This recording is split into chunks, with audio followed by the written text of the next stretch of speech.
Avant de plonger dans cette histoire incroyable, pensez à vous abonner à la chaîne et à activer la cloche. Ici, chaque récit a quelque chose à dire, et vous ne voudrez pas en manquer un seul. Un millionnaire a espionné sa femme de ménage après le travail, ce qu'il a vu a changé sa vie. Viktor Petrovitch Ivanov n'était pas seulement un homme puissant, il était l'incarnation même du succès et de la rigueur dans le Moscou contemporain. À 52 ans, il portait avec une certaine solennité l'héritage familial, celui d'une dynastie bâtie sur l'industrie lourde, le pétrole et la métallurgie. L'Ivanov Group, son empire, s'étendait sur plusieurs continents, générant chaque année des milliards de roubles, et faisant de lui l'une des figures économiques les plus influentes de Russie. Son appartement, situé au dernier étage d'un immeuble art déco sur la célèbre rue Tverskaya, était un sanctuaire du luxe et de l'opulence. La porte d'entrée massive, ornée de ferronneries dorées, s'ouvrait sur un vaste hall dont les murs étaient recouverts de boiseries anciennes, héritées de l'époque soviétique, soigneusement restaurées. Des tapis persans aux couleurs profondes tapissaient les sols en parquet massif, et des œuvres d'art russes icônes anciennes, tableaux de Kandinsky, sculptures d'artistes oubliés occupaient chaque recoin, témoignant d'une culture patrimoniale et d'un goût raffiné. L'appartement comptait une dizaine de pièces, un bureau immense au rayonnage garni de livres reliés en cuir, une bibliothèque privée, un salon où se tenaient souvent des réunions d'affaires informelles, une salle à manger avec une table en chêne qui pouvait accueillir 20 convives, et bien sûr, la suite personnelle de Viktor, froide et impeccable. Dans cet univers soigneusement orchestré, tout avait sa place, son ordre et sa fonction. Pas une once de désordre ne venait troubler la perfection de cet écrin. Pour entretenir ce luxe, Viktor s'entourait d'une équipe de domestiques, cuisiniers, chauffeurs, gouvernantes, chacun jouant un rôle bien défini. Parmi eux, il y avait Elena Sergeyevna, une femme d'une 50aine d'années, aux cheveux poivre et celles toujours attachées en un chignon strict. Elle était discrète, presque invisible dans ce décor princier. Sa tenue, simple et sans fioritures, contrastait avec la richesse environnante. Elena passait ses journées à nettoyer, dépoussiérer, repasser, s'assurer que chaque miroir brillait, que chaque surface était immaculée. Elle connaissait les moindres recoins de l'appartement, les habitudes de Viktor, et veillait à ce que rien ne vienne troubler la perfection. Mais à ses yeux, Elena n'était rien de plus qu'un rouage du grand mécanisme. Viktor ne lui accordait jamais plus d'attention qu'à un simple objet. Il la croisait parfois dans le couloir, ne lui adressant qu'un regard distrait, un « bonjour » poli mais distant. Pour lui, elle n'était qu'une employée, un élément du décor. Ce soir-là, un hiver particulièrement rigoureux, la ville était enveloppée sous un manteau de neige épais.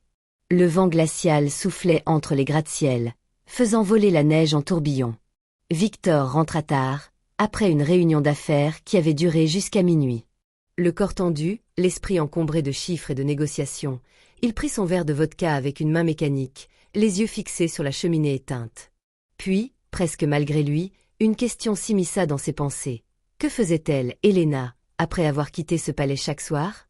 Pourquoi semblait-elle toujours si fatiguée, ses traits tirés malgré son attitude calme et modeste? L'idée lui parut absurde, il ne connaissait rien de sa vie privée. Mais l'inquiétude, ou peut-être la curiosité, le poussa à agir. Sans vraiment réfléchir, Viktor se leva, enfila un manteau sombre, et glissa ses bottes dans un silence presque cérémonial. Il sortit discrètement de son appartement, évitant les domestiques qui terminaient leur service, et se glissa dans les couloirs feutrés de l'immeuble. La porte de service s'ouvrit doucement, et il s'engouffra dans la nuit glacée. Il observa de loin Elena sortir du bâtiment, emmitouflée dans un manteau usé, la tête baissée contre le vent mordant. Ses pas rapides la menèrent à travers les rues silencieuses, où seuls les réverbères jaunes perçaient l'obscurité. Les trottoirs étaient glissants, la neige craquant sous ses chaussures fatiguées. Viktor la suivit à distance prudente, le cœur étrangement serré. Cette femme, qu'il avait jugée simple et sans histoire, avait une vie invisible et sécrète, loin des ors et du faste. Elle lui raconta son histoire. Veuve depuis plusieurs années, après la perte tragique de son mari dans un accident industriel, Elena s'était retrouvée seule avec ses propres blessures à panser.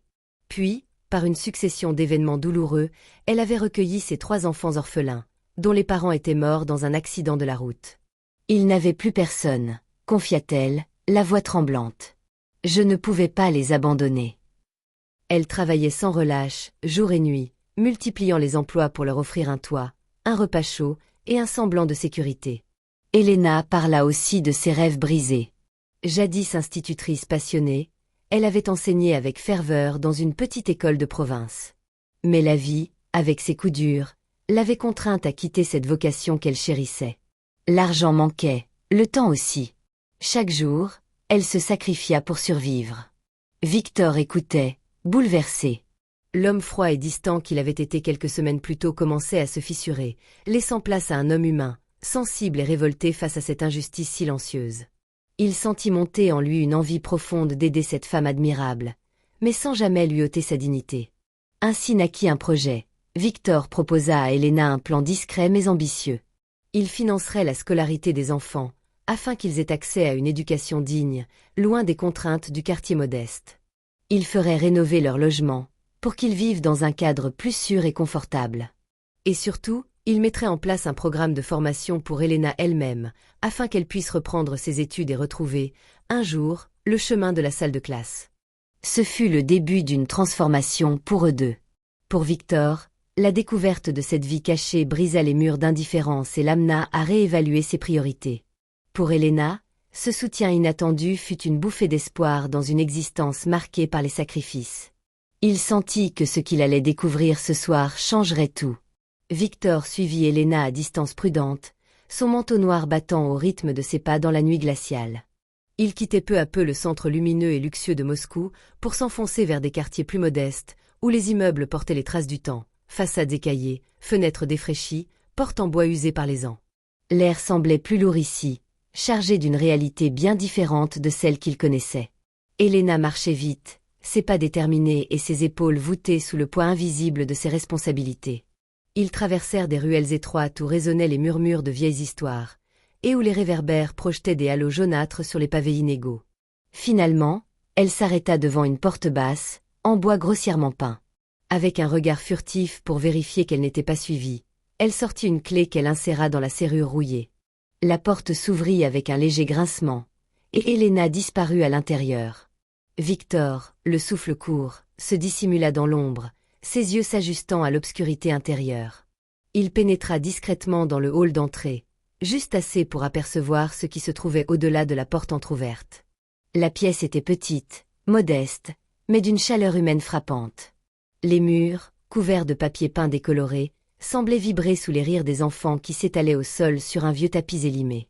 3 enfants jouaient là, 2 garçons et une fillette.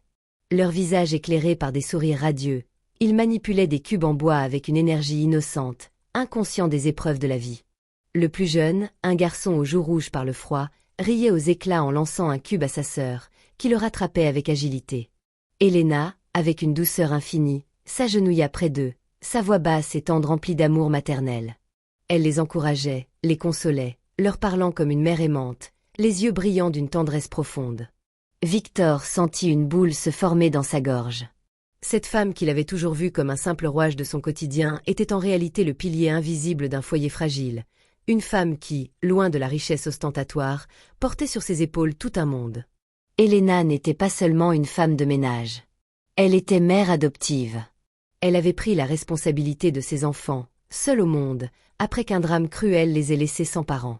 Les jours suivants, Victor ne put chasser cette image de son esprit. Il décida d'en apprendre plus, tout en respectant sa discrétion. Sans se dévoiler tout de suite, il commença à s'intéresser à ses horaires, à ses trajets, à ses moments de repos. Chaque soir, il la regardait partir, repensant à cette scène émouvante. Puis, un midi, par un hasard calculé, Victor saisit l'occasion de lui parler. Pendant une pause déjeuner, il s'approcha d'Helena dans la cuisine de l'appartement. « Helena Sergeyevna, puis-je vous parler un instant ?» demanda-t-il avec une timidité inhabituelle. Elle leva les yeux, surprise de cette soudaine attention. Après un instant d'hésitation, elle accepta. Les premiers mois qui suivirent furent marqués par un lent mais puissant changement. Ce qui avait commencé comme une simple aide matérielle se transforma en une véritable complicité, fondée sur le respect et une profonde admiration mutuelle. Helena Sergeyevna retrouvait peu à peu la lumière qui s'était éteinte dans ses yeux depuis la perte de son mari. Grâce au soutien financier et moral de Victor, elle avait pu enfin réaliser un rêve longtemps gardé secret, ouvrir une petite école dans son quartier populaire, là où elle avait grandi, là où elle savait qu'elle pouvait faire la différence. La petite école portait un nom simple mais chargé de sens, l'Étoile du matin. Elle accueillait des enfants défavorisés, souvent livrés à eux-mêmes, dans des classes où la bienveillance et l'espoir remplaçaient les murs décrépits des anciens immeubles. Chaque matin, Elena se levait avec une énergie nouvelle. Derrière son sourire modeste, elle sentait renaître la vocation d'institutrice, la flamme de la passion pour l'éducation qui l'avait toujours animée. Ses élèves, des visages curieux et brillants d'innocence, étaient pour elle plus qu'une mission, une raison d'exister. Pour Viktor Petrovitch Ivanov, la transformation fut tout aussi radicale. L'homme d'affaires redoutable, maître du pouvoir et de la réussite matérielle, découvrit un monde qu'il avait ignoré jusque-là, un monde d'humanité fragile et résiliente. Inspiré par la force tranquille d'Elena, il s'impliqua personnellement dans plusieurs œuvres caritatives. Il ne s'agissait plus seulement d'une question d'image ou de philanthropie superficielle. Victor ressentait profondément cette nécessité de contribuer à changer les choses, d'être un acteur de justice sociale. Il participa à la rénovation de plusieurs écoles dans les quartiers défavorisés de Moscou, finança des bourses pour les étudiants en difficulté, et prit même la parole lors d'événements publics pour promouvoir l'éducation comme vecteur d'espoir. Ce qui étonnait le plus ceux qui connaissaient Victor et Elena, c'était la sincérité de leur relation. Les différences de classe sociale, d'éducation et d'histoire personnelle semblaient s'effacer devant une amitié authentique, forgée dans le respect mutuel. Elena, avec sa sagesse née de l'expérience, apportait à Victor une nouvelle perspective sur la vie. Lui, avec sa capacité d'action et ses ressources, lui ouvrait des portes qu'elle n'aurait jamais pu franchir seule. Leur histoire, racontée d'un coin à l'autre de Moscou, devint rapidement une source d'inspiration. On murmurait dans les cafés et les couloirs du métro que, parfois, le véritable pouvoir ne résidait pas dans l'argent ou le titre, mais dans la capacité à tendre la main et à croire en l'autre. Ils étaient devenus un symbole, deux âmes, si différentes, unies par une cause commune. Une preuve vivante que les barrières sociales peuvent être franchies lorsque la compassion et la solidarité l'emportent. Pour Victor, la leçon était claire et bouleversante. La vraie richesse ne se mesure pas en roubles, mais en actes de générosité, en moments partagés, en espoir allumé. Pour Elena, c'était un retour à la vie, une victoire sur les épreuves et les douleurs du passé. Dans un Moscou toujours agité, dans ce monde en perpétuel mouvement, deux existences qui auraient pu se croiser sans se voir s'étaient finalement trouvées. Leur amitié, gravée à jamais dans leur cœur, était un phare d'humanité dans la complexité de la vie.